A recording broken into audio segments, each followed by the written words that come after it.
Hello, friends. This is the Parables of Grief podcast, and this is your host, Mama Bear Wendy.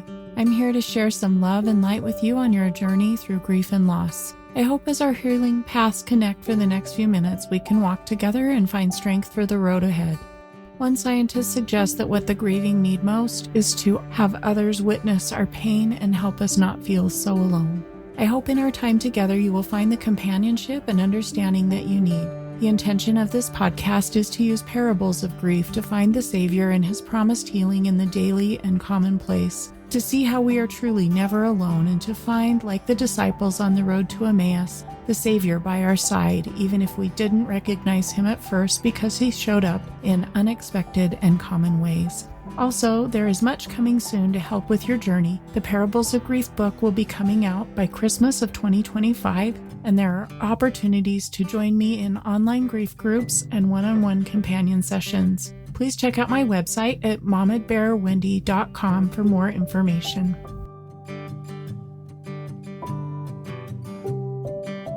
Hello, my friends. This morning we are going to have a podcast about mourn with those that mourn.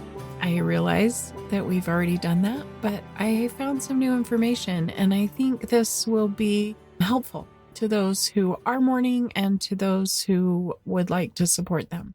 So we're going to start out with a quote from President Camille Johnson, the General Relief Society president, that she gave in April of 2023 General Conference.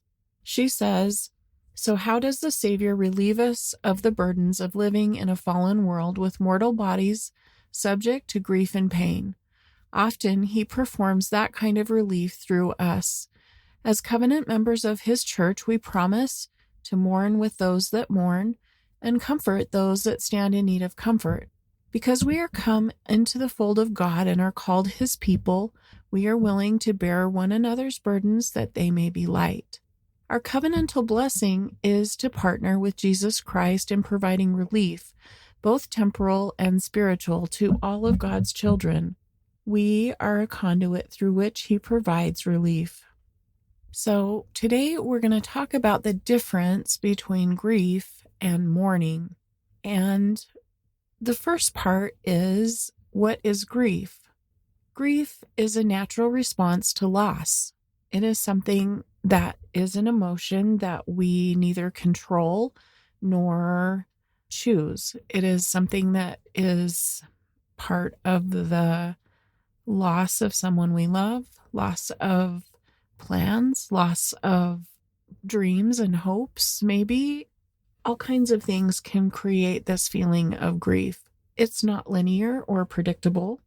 And I think there's a lot of messages about how there are 5 stages of grief. And then, we use those maybe to label the way that we're behaving or others are behaving.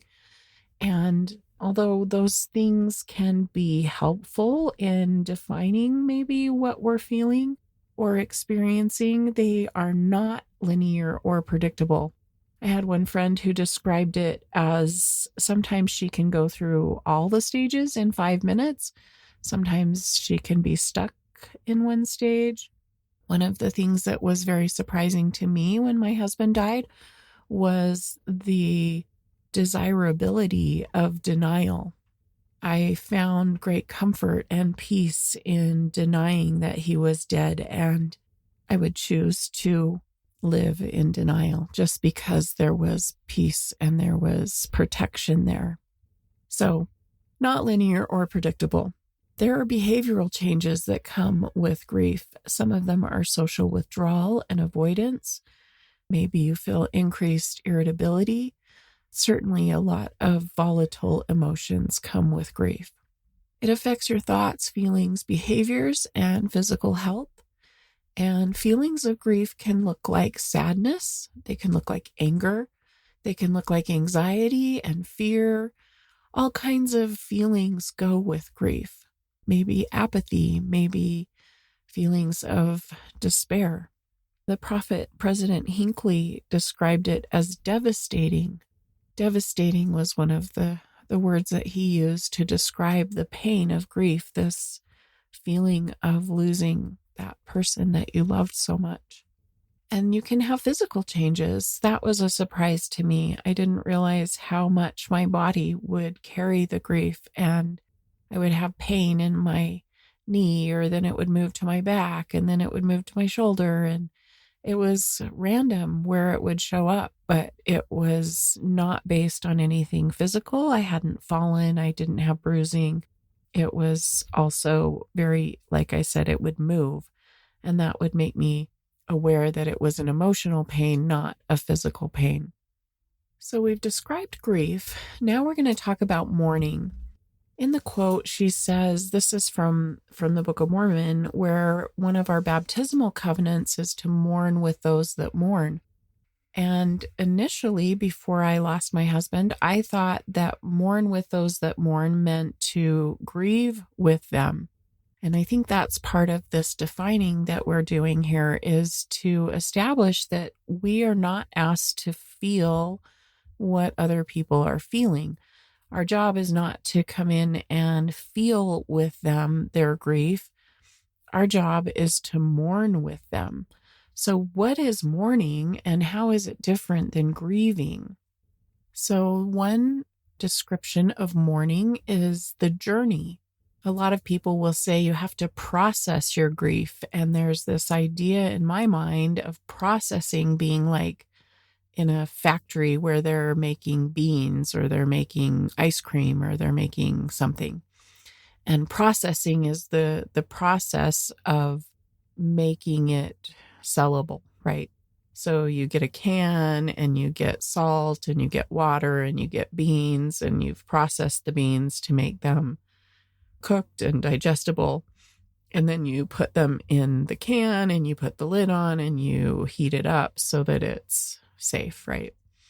So in thinking about that, how do we process grief, right? What is the steps, perhaps, which again brings us back to this whole idea of the 5 stages, and is that how you process grief?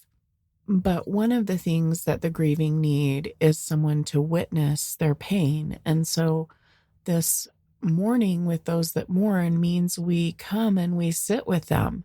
We don't feel what they're feeling. We don't understand what they're feeling. We are there just to make sure they don't feel alone. We are there to bring whatever light, whatever presence we have, and share with them this ability to listen. Our job in mourning with those that mourn is not to process them. We are not there to make them move through any kind of stages or anything. That's not our job.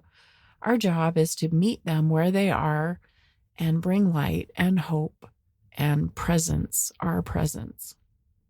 So the journey of mourning is to help them adapt, help them to feel less alone. Mourning is actions. Mourning is showing up for a funeral. Mourning is helping someone talk about their loved one and listen to them. These are actions you can take, like going to the cemetery. There is a lot of peace for me in going to the cemetery and talking to my husband. Not that I think he's there, but it is a place that I can feel closer to him, feel less alone. Mourning is a way others can help. This is something you can do to be with them. Asking questions like, tell me about the person you lost, is a great way to give them permission to mourn, and a reminder that their loved one is not forgotten by you.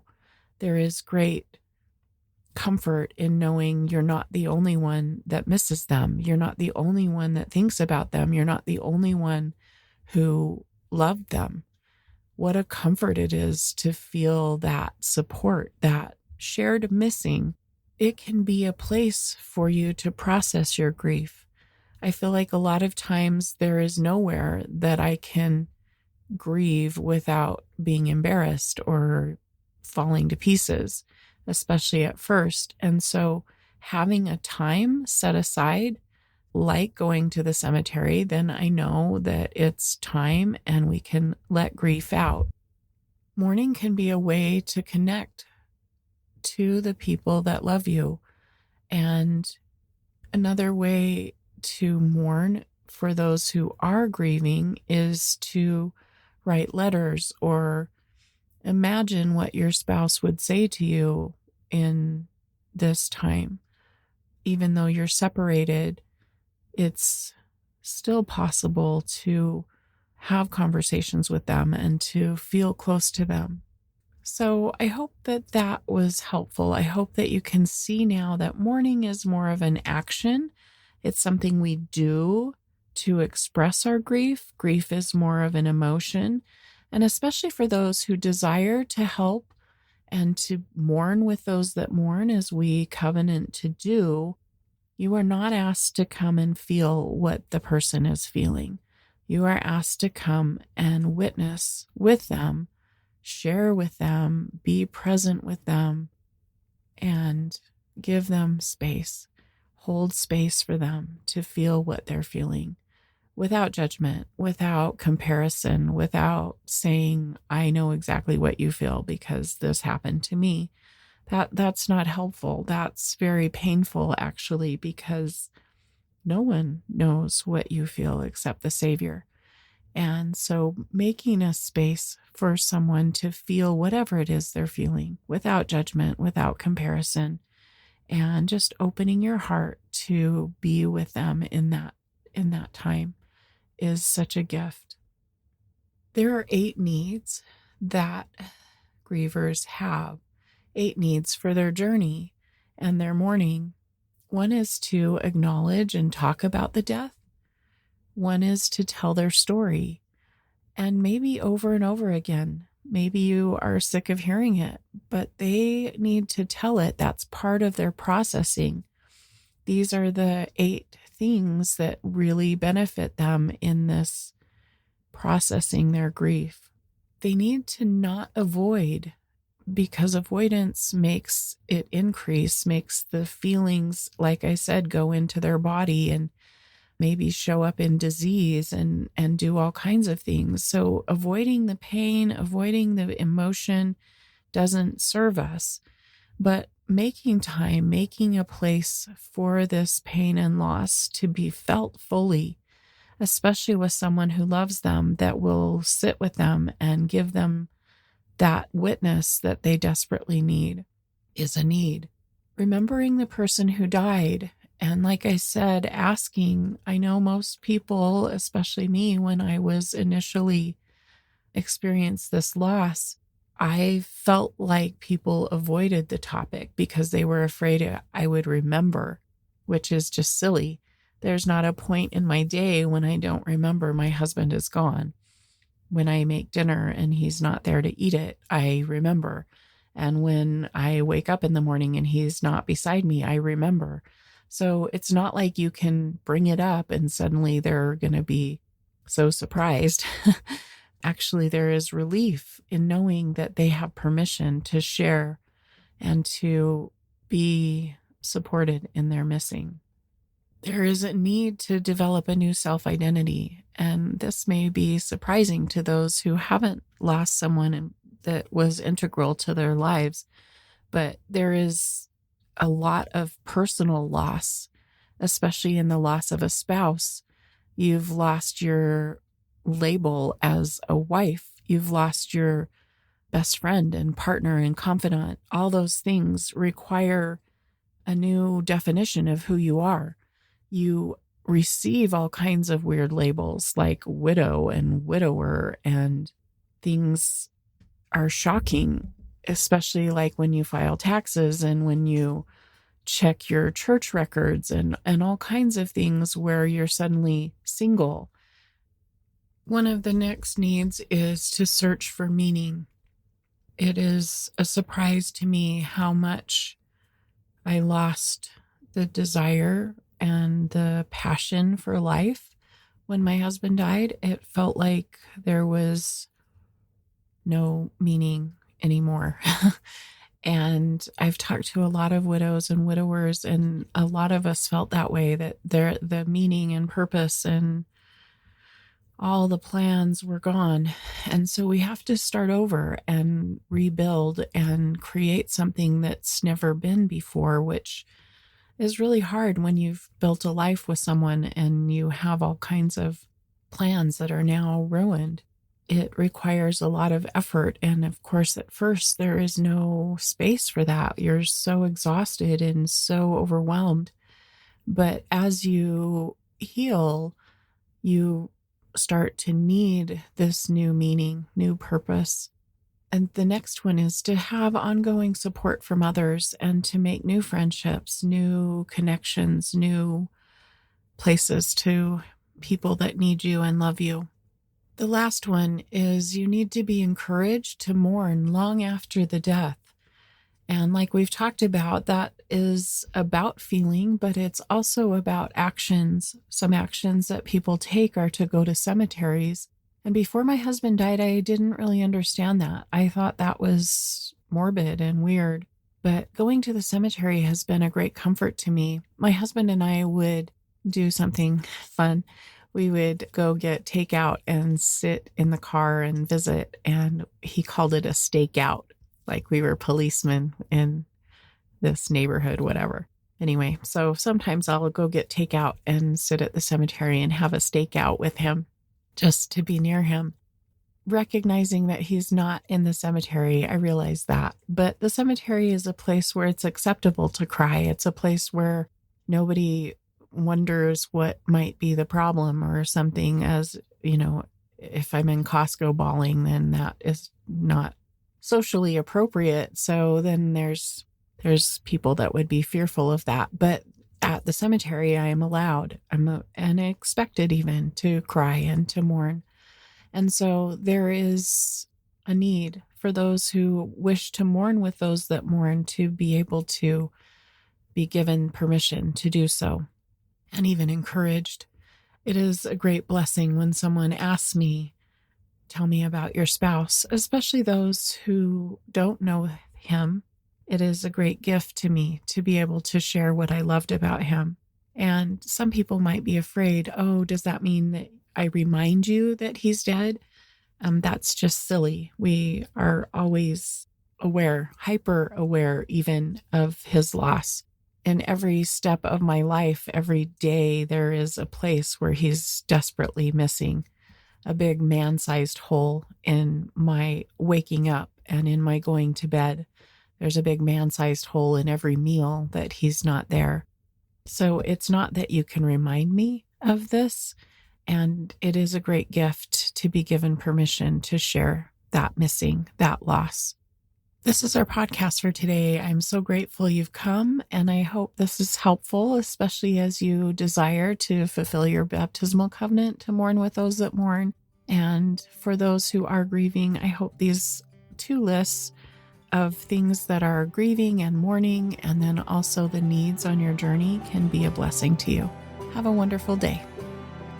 If you would like more grief support, please see my website at mamabearwendy.com for my upcoming 5 Pillars of Resilience group and one-on-one opportunities. Although your experience and path will be unique, there is hope ahead in this path, and you are not alone. I can see your pain, and we will walk this road together. Let's take a deep breath together.